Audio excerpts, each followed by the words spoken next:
Hi friends, so today's thought is the increasing use of Facebook as a medium to increase peer pressure through passive communication. Sounds interesting? Yeah.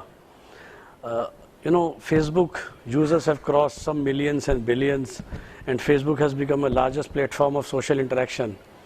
But what has also happened, and that's my personal experience, it has increased peer pressure a lot. I have been a very active user of Facebook, both on a personal as well as professional level. And what I have seen, especially in the recent past, that how most of my friends, and then I go beyond, maybe by choice or maybe without knowing, is using that as a medium to increase peer pressure both on the world and on themselves. Right. Both things. Because every Facebook user is both a writer and a reader.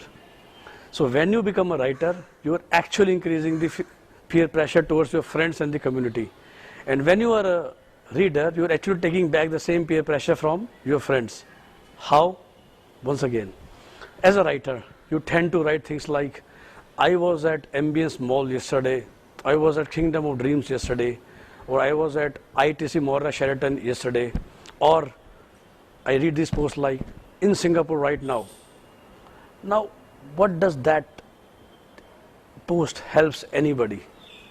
How does these posts increase knowledge or intellect or anything else of your peer group or your friends or your family or the larger world? Nothing. For me, it's very clear it's a medium to show off.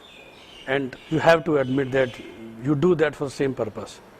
But the point is, on the other day, you become a reader when somebody else is doing that. And it's also funny that when you're a writer, you are very conscious that you are trying to do it to show off.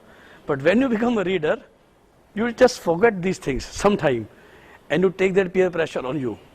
And then you go back to your home or with your kids, and your wife is telling you, or your girlfriend is telling you, or your friends are telling you, that particular person, he is flying across the globe, or that particular family, they just had a vacation in US and they are again to Singapore. They must be doing something great which we are not doing. And that moment, we forget that maybe those posts are also for the same reason you are putting your post. For me, neither you should be spreading the peer pressure, nor you should be taking the peer pressure. So best thing is to have control. When you will improve and you start putting posts which are intellectually viable for people across you, I am sure the chain reaction will happen in the same manner. Right now, the chain reaction is happening in the reverse manner. Everybody is creating that peer pressure.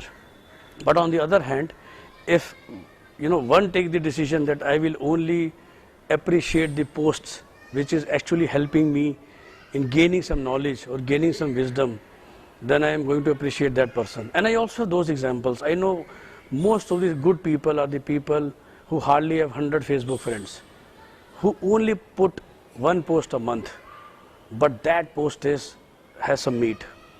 They read only quality posts and they put only quality posts. They are not bothered about whether my friends were traveling or whether my friend was at a particular beach on some particular day.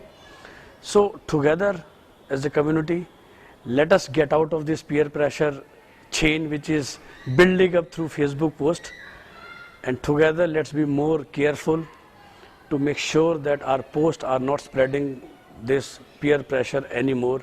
I think there are already tons of mediums to do that, but this is one medium at least we can stop. Thanks a lot.